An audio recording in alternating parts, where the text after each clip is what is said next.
Okay, cool. Rachel, what did we talk about in this episode? We talked about identity.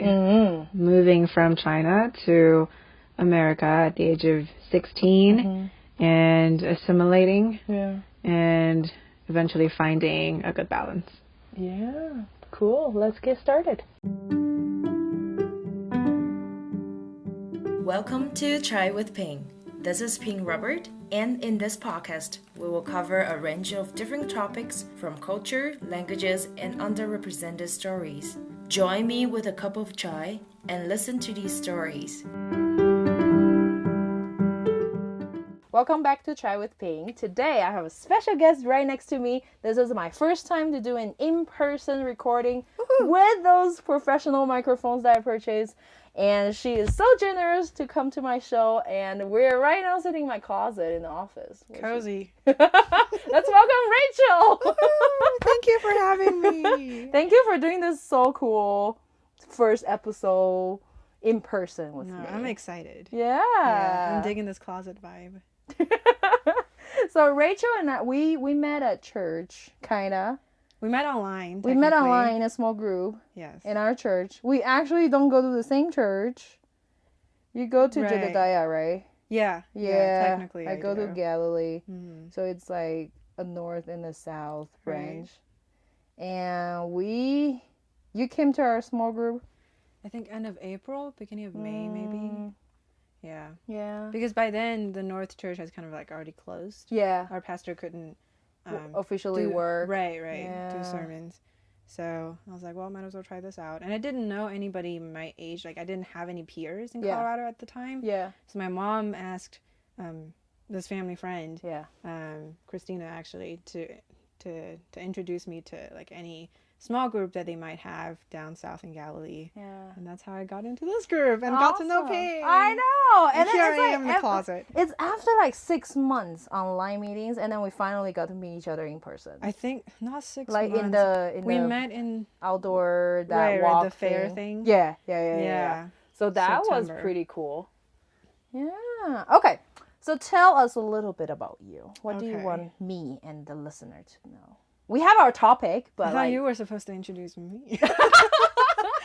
I know that you're Chinese. You moved here when you were about 16 to 16. Texas. To Which Dallas. Part? For high school? Dallas. Yes, for senior high. Okay. Wait. So how does that happen? I mean, because I come here for a degree. So it's like I finished my previous degree and then come here. But like, did you, I don't know, how do you apply? So that was actually not in the plan at all. I was in full prep mode for the Chinese college entrance exam, Gaokao, right? And my dad at the time had already been working in the suburb of Dallas for a little bit, and he'd been going back and forth. So he would stay in Dallas for about 3 months and then go back to Shanghai for like 6 months and go back again. Okay.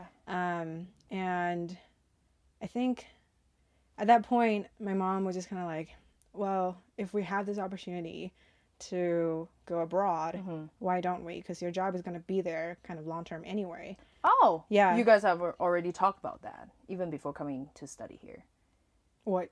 Like, talk about? So your mom expect you to work here in the US? No. She was talking to my dad. Oh, yeah. Okay, got it. She's like, well, if you're going to be there long term anyway, why not to bring the kids? Yeah, like I feel the school system there is probably better too. Yeah. Look at how much pressure she's under right now. It'd be so much better for her. Which at the time I was like, no, I don't want to go anywhere. All my friends are here. Yeah. I don't want to go abroad for university. That's like too much of a shift, right? Because from like in 6 months time, I went from like full prepping for Gaokao to like just to a lost immigrant. Yeah. To like going in the middle of nowhere in Texas. Yeah. Wow. Yeah, it was a big shock. So that's how I ended up in Dallas. And then I stayed for college. And then I stayed for another year for grad school.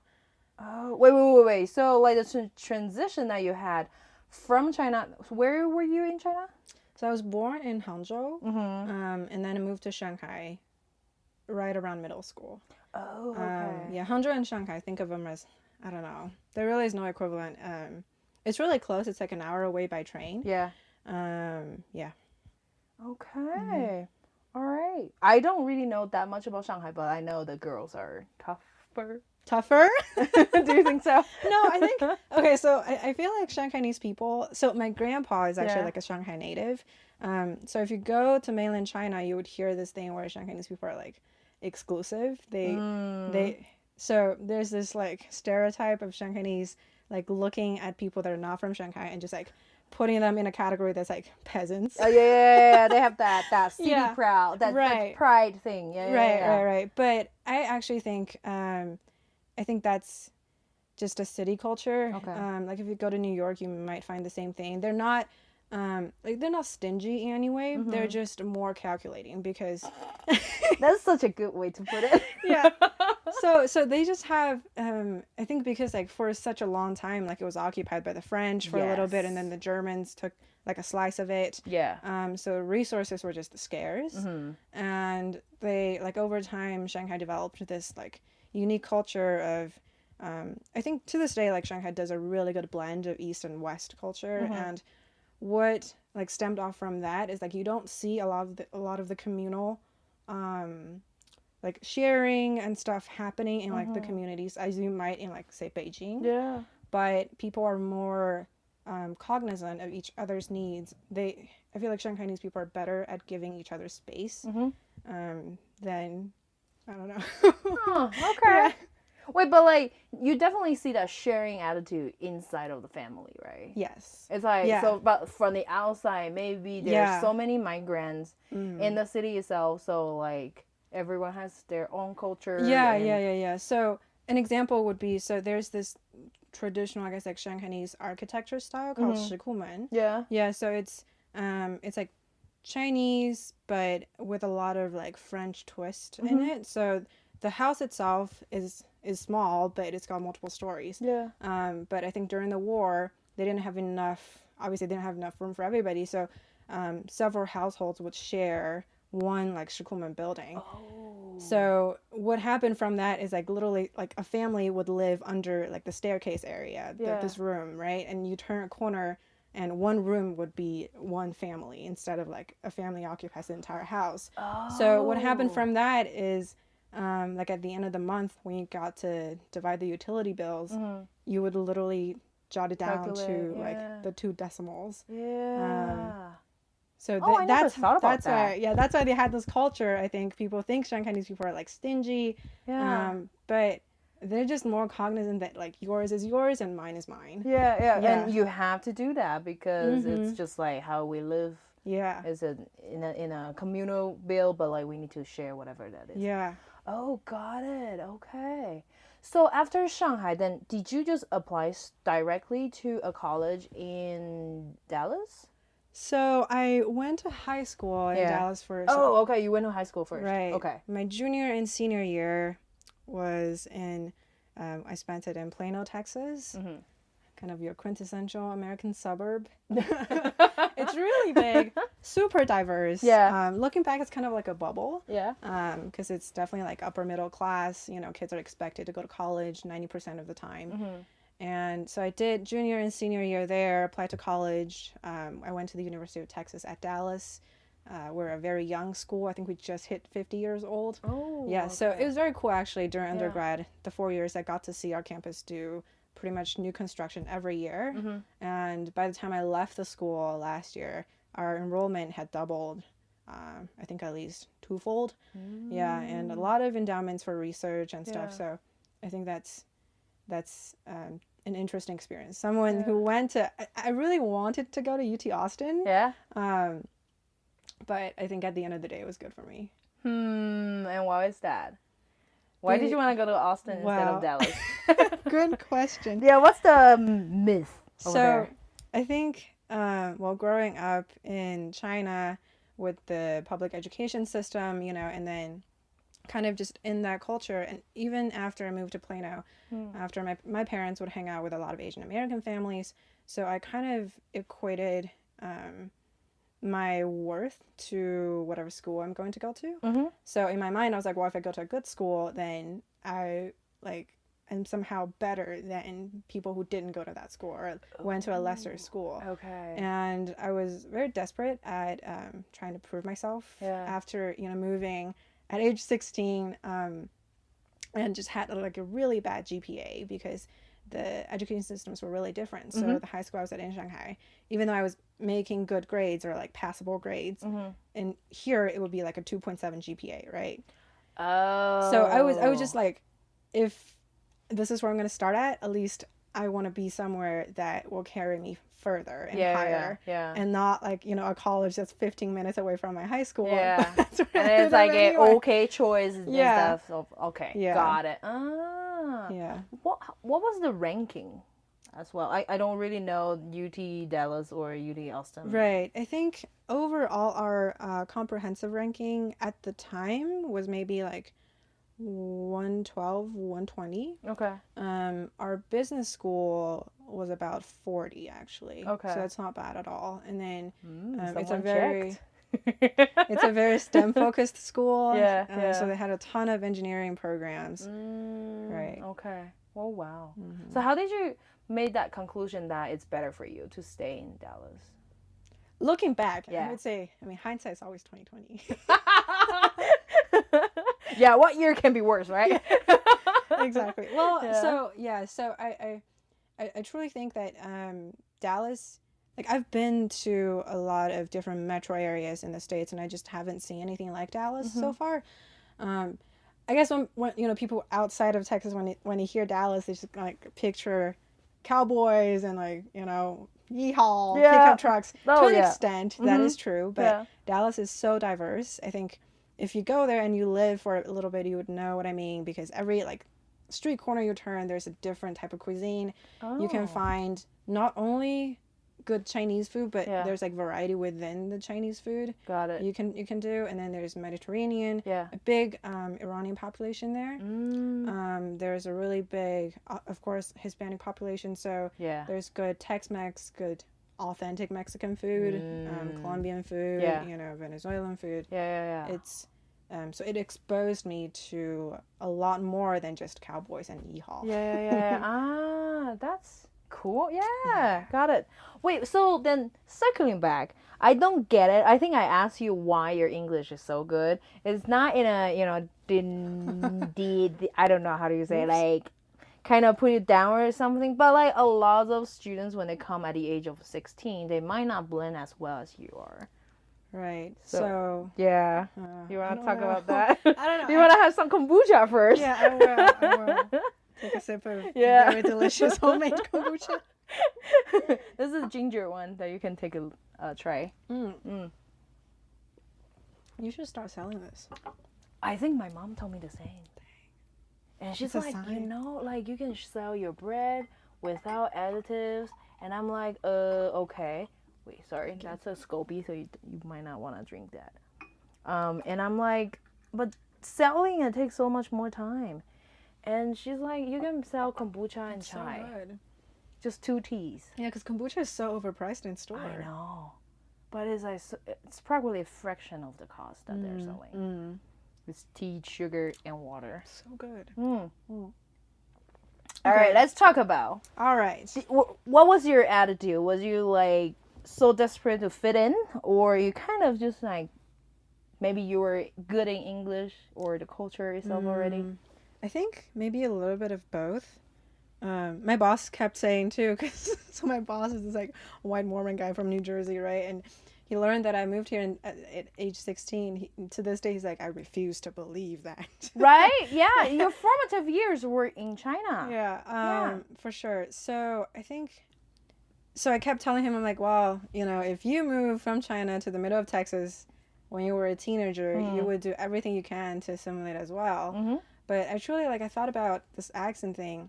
I think over time, I just got really good at mimicking people, and eventually it became my own accent. And also, when I moved here, so the English education I received in Shanghai was like Was it more British?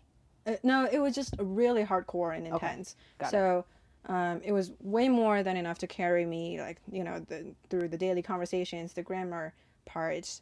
Vocabulary was great. So I felt like I'd already had the foundation.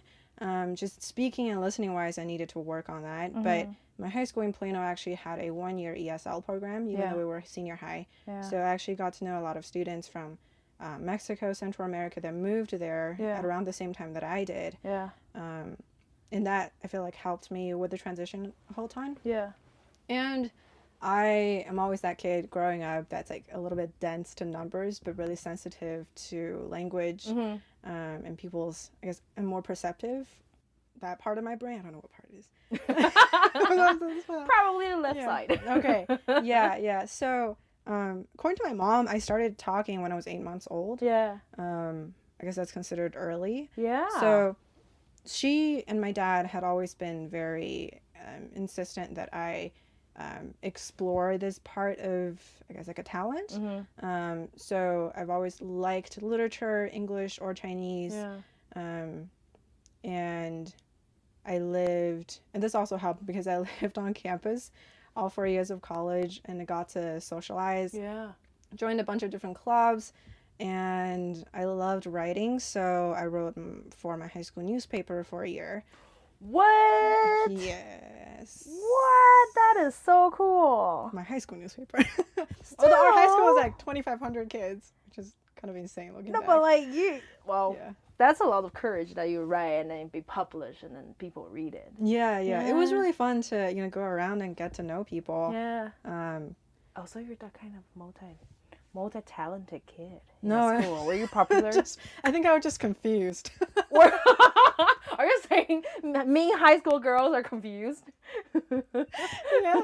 Were you mean? No, not at all. I think I was like trying really hard to figure out what I wanted to do for the longest time. Yeah. And I knew that, unlike math or sciences, which I always had to like work for them to come to me, language is something that like it's kind of embedded. Yeah, it comes to me naturally. Yeah. So I knew I had that. So for the longest time, I actually wanted to be a simultaneous interpreter. What? Yeah. What? I thought that was me the too. coolest job in the whole world. I know, but it's so hard. Yeah. And I just like kind of glorified and worshipped that job. Yeah. And in college, I was in Model United Nations, and we got to travel to New York a couple times to compete. Yeah. And we went to the UN headquarters there.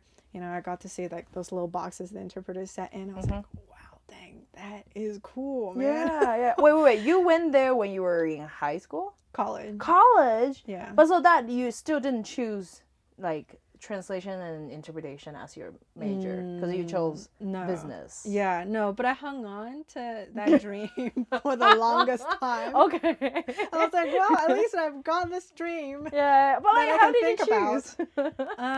I think over time, I realized that translation, interpretation, it like you're not expressing your own opinion. Yeah. Anyway, you're just a tool. Mm-hmm. Right. And I did feel like at the pace that technology is advancing at, this would probably be obsolete in a few decades.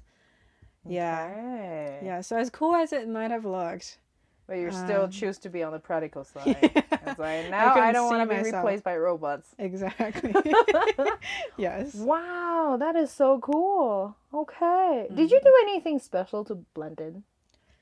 Anything special? Because I know a lot of people try to like what, listen to pop songs or watch those whatever, TV shows. Sure.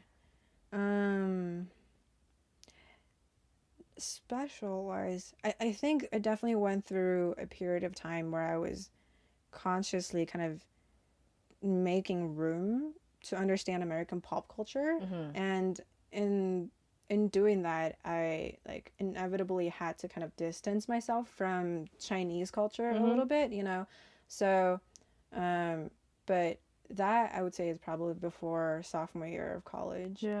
After that, I was just kind of like, well, I am me. I don't care if I don't understand your Saturday Night Live references. So I was able to kind of just like let go. And after I think age 20, 21, I just kind of like did whatever I wanted. Wait, back up a little bit. So you told me, so there wasn't some experiences that you encountered that you don't feel you understood what your Oh yeah. peers were saying? Oh yeah. What does for it sure. mean? Like, what are the examples? Yeah, I mean, so like in high school, like when you sit at a lunch table, people would talk about TV shows they watched, and reality shows and celebrities. Yeah. Which What do they watch? I don't know. Like looking back, I Still truly didn't get it. looking back, I truly don't remember. Probably The Bachelor. Which, like, yeah, that was like the first one coming to my mind. yeah, probably like not missing out anyway. Okay. Yeah, and I think just American culture in general, like YouTube, stand-up comedy is a big thing. So I didn't have any exposure on that front. And I can't really think of a specific example except that I made a conscious effort to learn like what pop culture is really. So okay, so for example, One Direction was really big. Yes. I remember that. Yeah. Yeah, and Good to that. Like, I'm still in the same generation. you certainly. I start to feel like I'm older now. No, but I wasn't like into boy bands or anything, so I had no idea what like One Direction was, and I had to like look it up. It's just One Direction. Yeah, it's just not the south, not the north. Yeah, just some dudes. Looking good, trying to sing. Yep. Yeah. So stuff like that. Also, you kind of research on that instead of like a natural exposure. Yeah. Oh, got it. Okay. Yeah. Or like The Simpsons. Yeah. Oh, I never understood that. Yeah. Or SpongeBob even. I know. And then I decided I'm gonna let it go because I just don't get it. I try to watch it. I don't. Yeah. I'm like. Yeah. I think at one point, like if it was not interesting to me, I was like, this doesn't make sense. Why am I spending time on it? Yeah. But then in college, so I was really interested. I still am in politics and how policies affect our lives, which is why I was in Model UN in the first place. And so I started to get into not reality shows, more like variety shows like Saturday Night Live, Last Week Tonight by John Oliver. Watched some Stephen Colbert. I was like, well, actually, I could see now how American pop culture is interesting if this is considered a part of it. Okay. Yeah.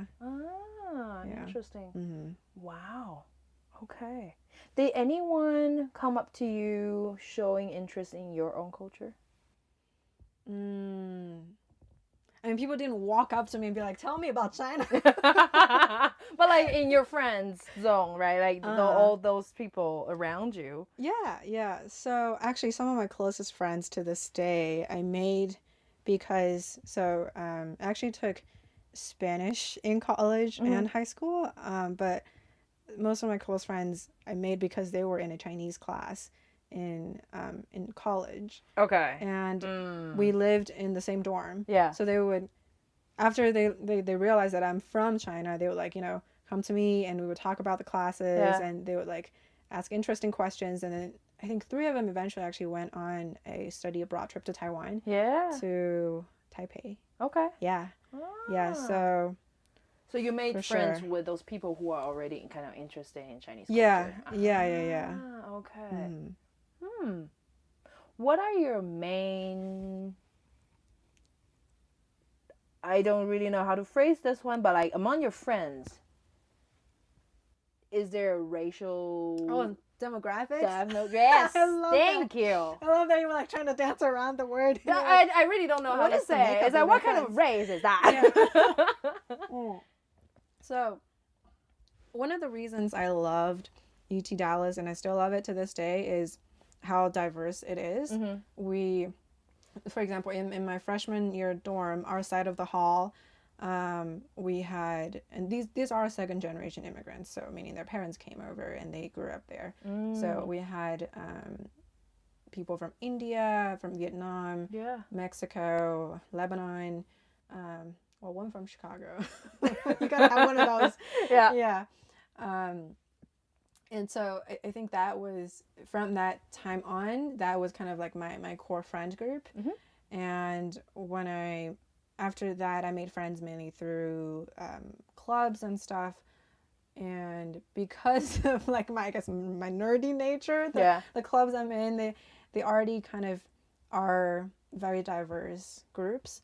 So I would say maybe like 60% Asian American, including Indian American.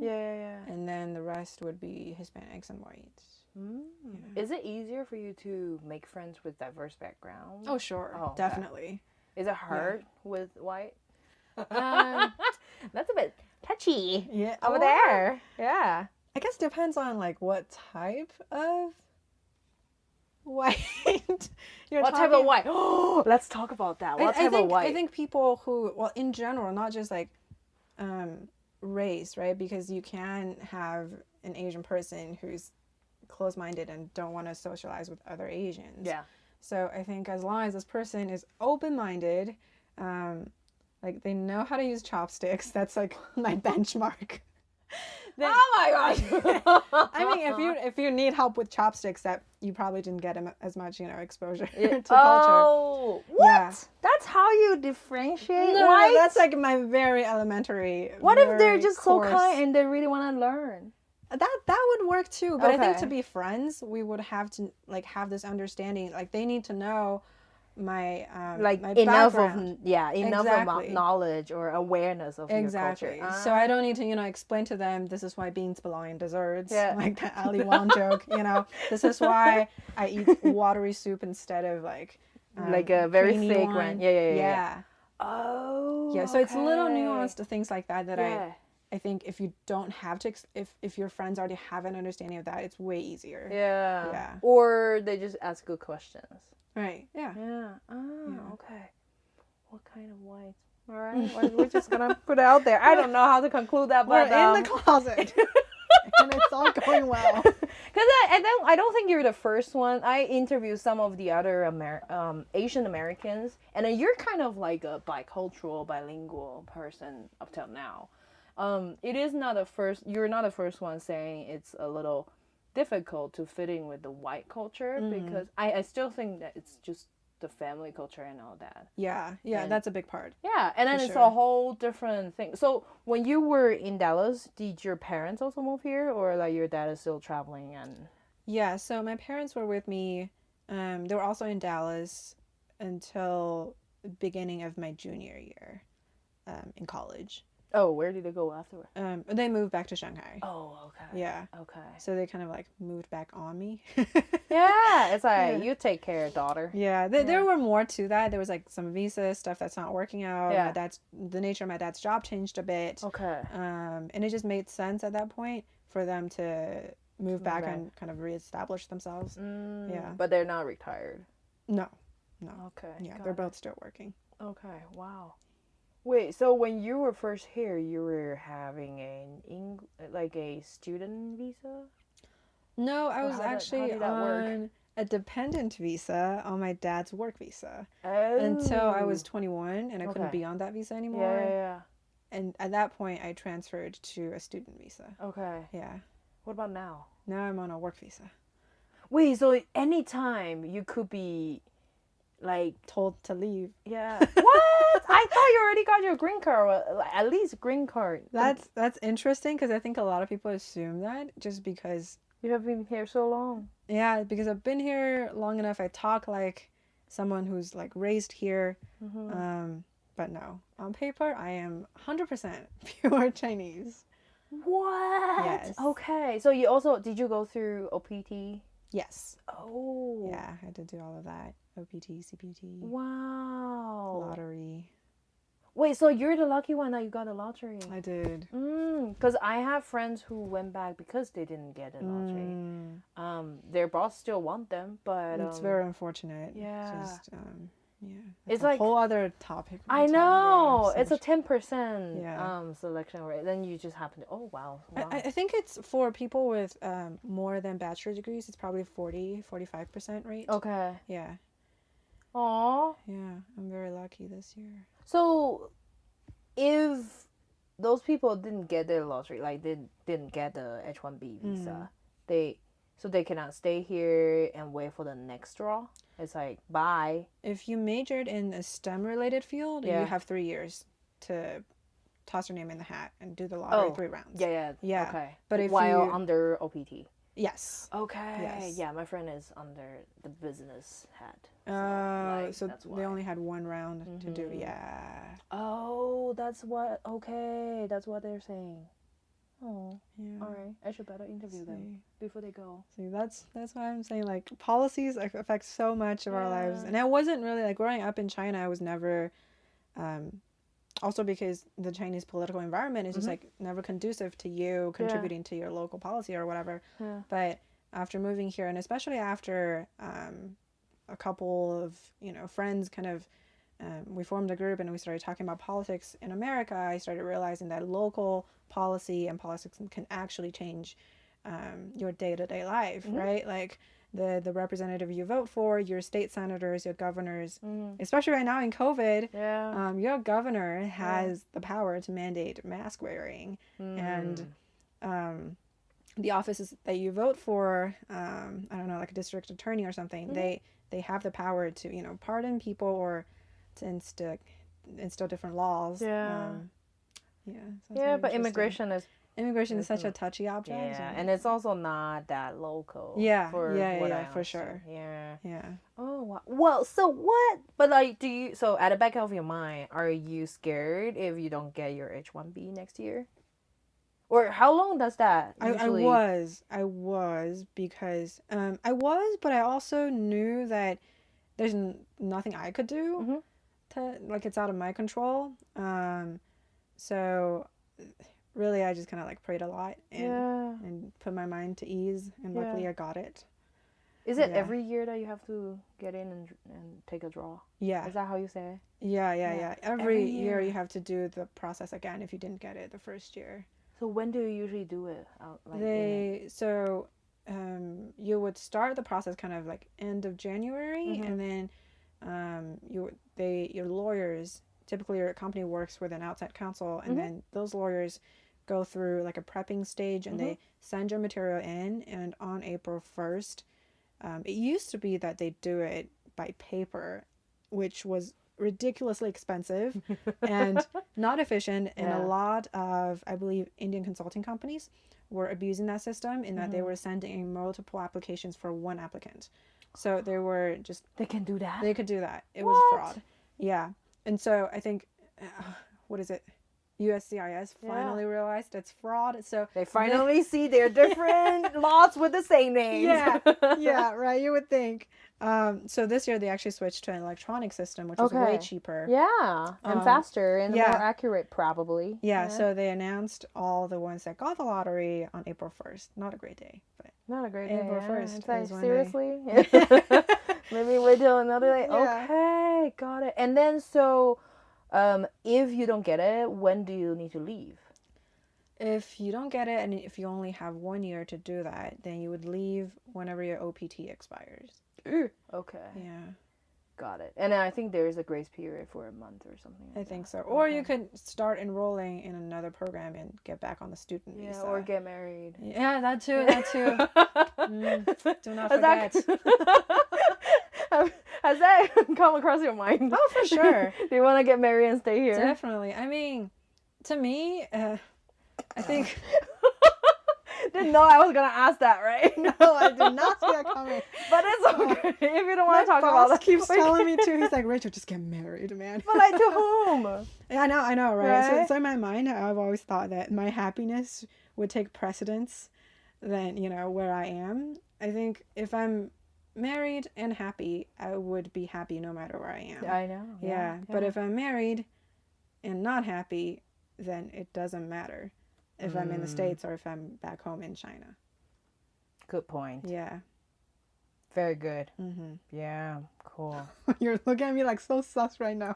No, I mean, I am privileged. I said it in other episodes. I am privileged. I never have to think twice. Like, I am a dual citizen, so it's like, I actually can choose not to be here. And which is like, before I didn't know that. Yeah, before I came here 3 years ago, we didn't choose to be here. Dual citizenship. That's so cool. It's just, and then it's not by choice, right? It's also a privilege because my parents studied here. Okay. And not everyone in their generation. Were you born here? Yeah. Oh, I see.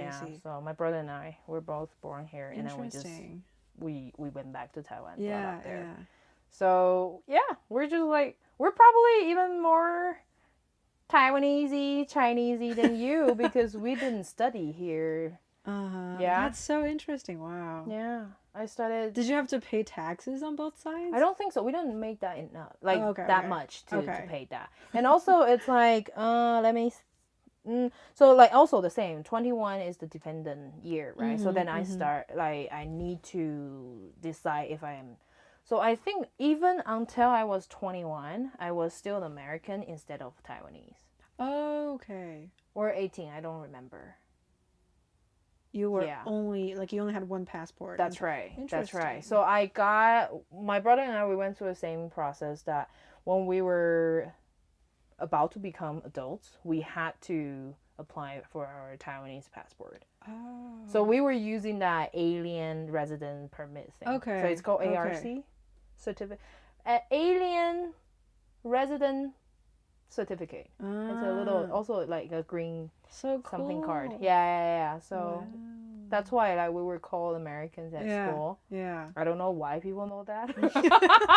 Oh, I know, because every time when we need to like note down our ID number for school forms, our ID numbers are always different. Okay. And then the teacher will, be shamelessly asking, "Hey, Ping, like what happened to your ID number?" or something like that. Hey, it's like people just kind of, pass it around because you were like different on paper. Yeah. And it's like, oh, she has to go through a different route because she doesn't have a Taiwanese ID. Okay. That kind of thing. I never knew that was a thing. I just thought, oh, okay, this is how we grew up, because my brother and I, we just both grew up. But I didn't know. It's like, oh, it's like, okay, that's not really Taiwanese. It's interesting your parents like chose to let you guys still grow up in Taiwan, and then you both still came here by our choice afterwards. Yeah. I think when we were growing up after junior high, they actually thought about sending us over here, just like you guys. But I don't know. I went to a different high school, which is like, it's not a traditional high school, so like I had to study 5 years for just languages. I enjoyed it pretty much. Yeah. And my brother just kind of went through the whole route, like being in Taiwan, and then he was, I don't know. I probably shouldn't speak for him, but like he just didn't choose to be here. But like so later when he he got his Taiwanese citizenship, he still had to do the army thing.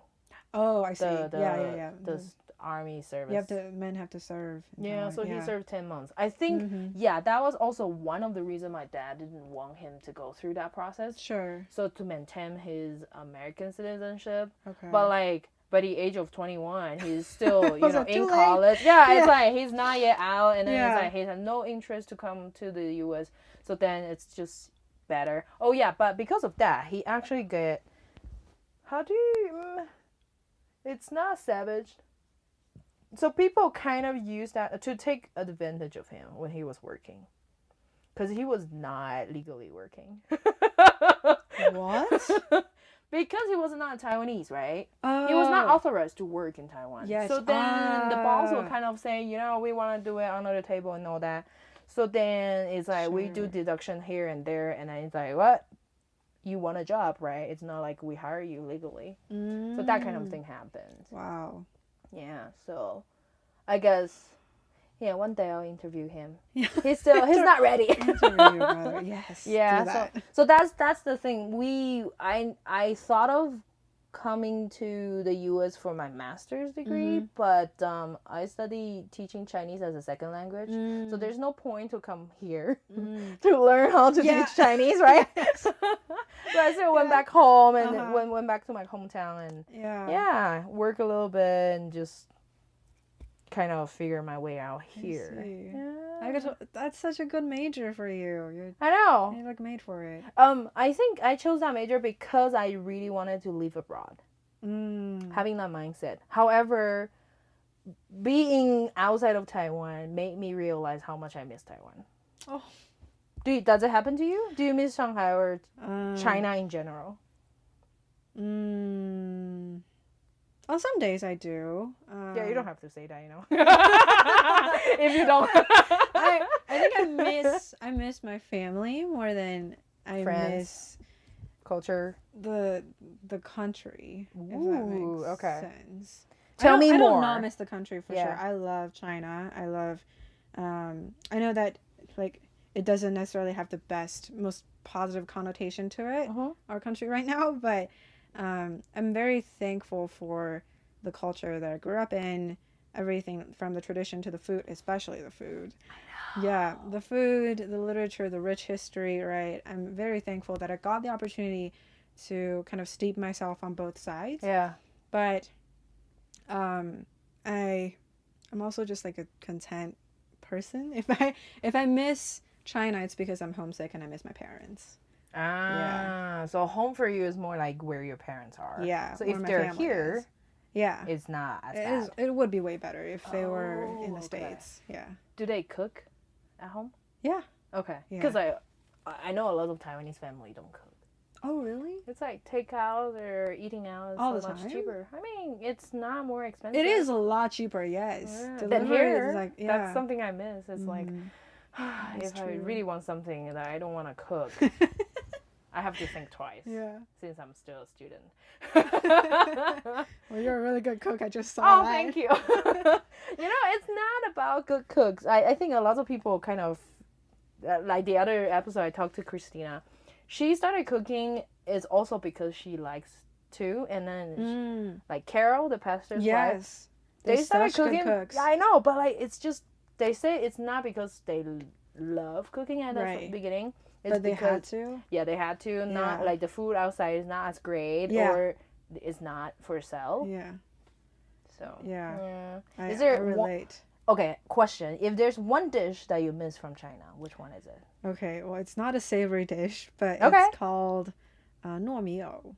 What is it? So in Hangzhou, we're like kind of known for this lake called West Lake, Okay. and there's beautiful lotus flowers every summer. So nuo miao is where you take the lotus root, Yeah. and you stuff the little holes in there Okay. with sticky rice. Okay. And you steam that in a brown sugar syrup and drizzle it with osmanthus flowers and slice it up. And so it would be eating like slices of lotus root, but Yeah. sticky rice steamed. So yummy. Like a chewy treat. Mm-hmm. Ooh. Yeah. Is the lotus stem crunchy in a way, or it's just gonna be soft? It's like right in between after you Okay. steam it. And then the sticky rice is like perfectly Cooked. cooked. It's like chewy and Yeah. sticky and sweet, but not too sweet, you know. Oh. Oh, I miss that. I've never tried that. I need to. Yeah, it's a very like southern Chinese dish, I guess. Okay. Yeah. Do you find it here? No. What happened to Colorado? No. I couldn't even find it in Dallas. Oh, okay. No, so I think it's just like Sorry. a very special thing. It's a that very they do. typical. Yeah, it's also local very dish then. seasonal. Oh, okay. Yeah. Yeah, the lotus stem. That's true. I don't really see lotus stem growing here. Right. Yeah. Okay. Cool. That's the one thing I miss. Yeah. Do you miss your friends back home? Or do you still have any friends back home? Do I have any friends? Oh, we're going dark here. We're in the closet. Yeah, in the closet. And, yeah, going down. Is it hard to maintain that relationship after you moved here? And then you didn't go back as much, right? No. At first, we would try to go back at least every year. But not anymore right now for me, at least. With my visa situation, I can't. Like, I don't have as much say in when I want to go back and stuff with the executive order in place right now. Ooh. Wait. Oh, wait. I didn't know. Like, when you're having H1B, you cannot travel? You can, but it's a lot of hassle. Like, the first time you go back, you have to go to the consulate and get, like, basically go through, like, a whole visa acquirement process. Yeah. Even with your H1B status, they have to give you a new, like, stamp on your passport. And then every time after that, I believe it's only single entry for mainland China. Yeah, people who are born in mainland China. So it's a lot of hassle for sure, and I don't want to think about that right now. Yeah. Okay. So you're just you're in the harder category. For other people from other countries, it will be easier for them to travel. I think so. Got I it. think so. Whoa. It differs by country. I think for India, you have multiple entries within like 3 years, but it's also because their queue is so long. So they realize that you have to go home and not go to the consulate every time you go home. And the population is huge too. Yeah. But like China, so the relationship, I guess it's also the U.S.-China relations. Yeah, right now it's really just not a good time. Yeah. It's not cute. Nobody's enjoying it. Yeah. Are you hopeful for next year? I am more hopeful Okay. than what it is right now. Okay. I truly, I don't know. I can see things on both sides. Like I can see what, how Trump supporters would think, what he's doing is good for America. He's very like macho, this image. He doesn't take crap from other countries. Yeah. He does what he wants. Yeah. But I also feel like it's the rock bottom of China-U.S. relationship since like I was born, probably. Yeah. Because It's growing really up, I bad. witnessed a lot of foreign investment, especially in Shanghai. Like, it's just funny because you go to those older neighborhoods and you would just kind of see like a blonde dude on a scooter bike just going in and out those like old streets. But apparently after I forgot what event triggered it, but after one of the trade war talks, they a lot of them just came back because foreign investment weren't as relevant anymore, and so they didn't need as many expats in China. So yeah. Is it also because China's economy has become more independent and also like a very strong role in the world? Because there's a lot of involvement throughout the whole 20 years. Yeah, I think maybe... And we were just that young. Maybe it was like a... That's all we know. Yeah, maybe it's like a evolving relationship. Yeah. I don't know. China's economy is strong for sure, but I also feel like China is really good. Well, the Chinese government is really good at wielding its huge market base as kind of a power to leverage itself to the point where sometimes it could be considered a bit of a bully to foreign companies. Yeah. And for example, the film industry as well. Yeah. So everything, right, because it's such a big slice of the pie and purchasing power is so strong and robust in China. Every company out there wants a slice of it. And who does it hurt if they take out a few words in a commercial, right? Yeah. That's true. Wow. That's another great topic. Yeah, cool. All right. Anything you want to ask me before we end? Ooh. Just give me the kombucha recipe. I will. Yeah. I'm still fascinated like how bilingual, bicultural you are. Oh, well, thanks. Because a lot of people, they're just kind of, one is more prominent than the other one. Okay. Well, I guess a good way to sum up how I feel all the time is I still feel Chinese in America, but when I go back to China, I feel American. So you're the typical third culture kid. I guess, yeah. Yeah, like my parents would, like, they would remark on my, like, gestures and body language. Oh, it's like you're becoming Western. Yeah. And Or like, more American. Yeah. Not even Western. Right. And like, I talk loud in Chinese standards. I talk loud. Yeah. Which, like, here is just considered normal volume. It's like, yeah. Mom and Dad, I think you guys talk loud. Yeah. My family are so loud at the dinner table. Yeah, Really? they're just everyone talking over each other. And then my Louis That's is fun, like though. scared the first time. It's like, Gosh. why is everyone shouting? It's just a weight of passion. But like your parents don't think they're loud. No. I guess I have a small family to begin with. Yeah. So we didn't need to yell a Yeah. lot of times. But I think Americans are so used to, speaking at an audible volume. Yeah. It would be considered like you're being kind of loud right now. Yeah. Oh, Yeah. got it. Yeah. Yeah. Ah. So they would remark on that, and I have another question. I just realized that I didn't ask you. sure. When you were booking for the appointment, oh, by the way, listeners, if you are interested in coming to the show, please do, because I'm out of stock. Wow, I'm like Pink's last resort. No, just kind of promote it. So subscribe, and then check in if you have any stories to share.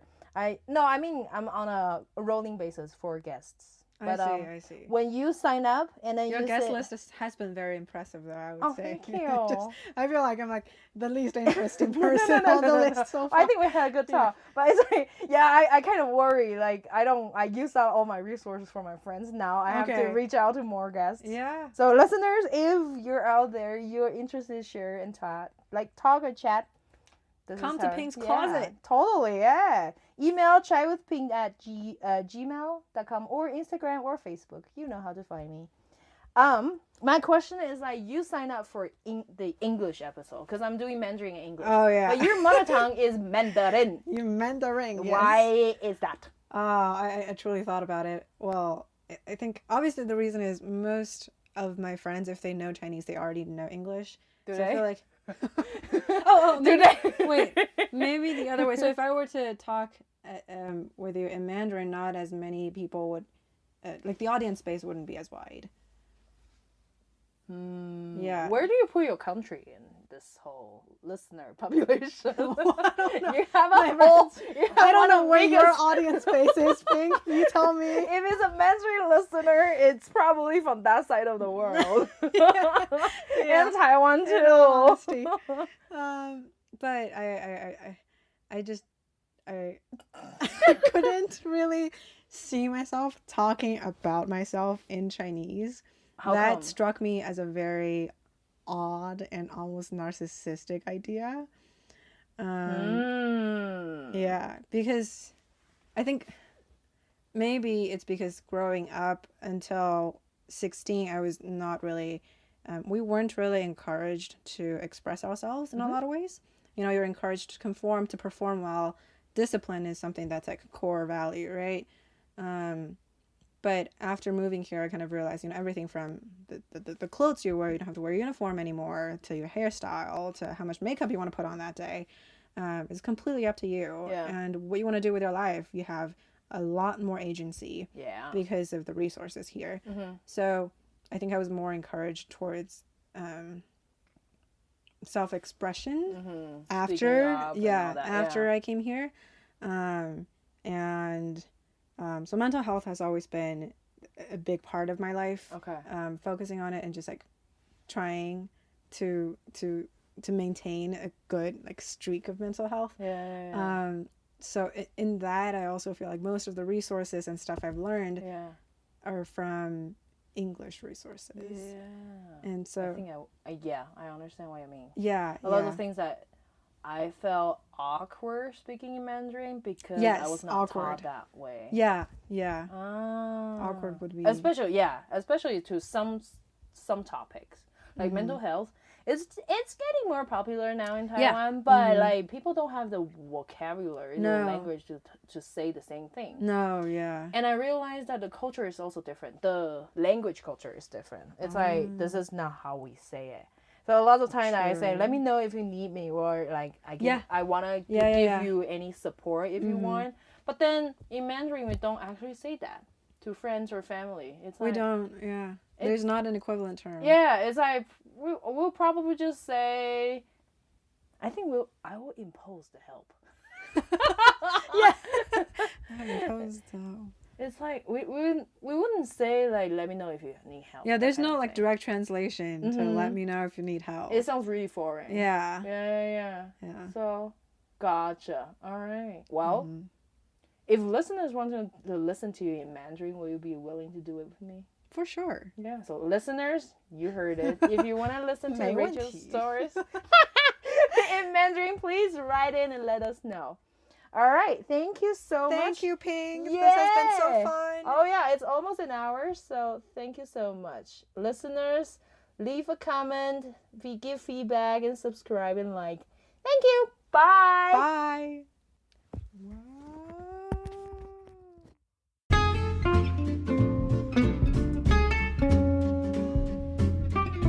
Thanks for listening to Chai with Ping. Let us hear your voices and stories. Please share this episode, like and follow us on Instagram at chaiwithping. You can also email us at chaiwithping@gmail.com. Till next time.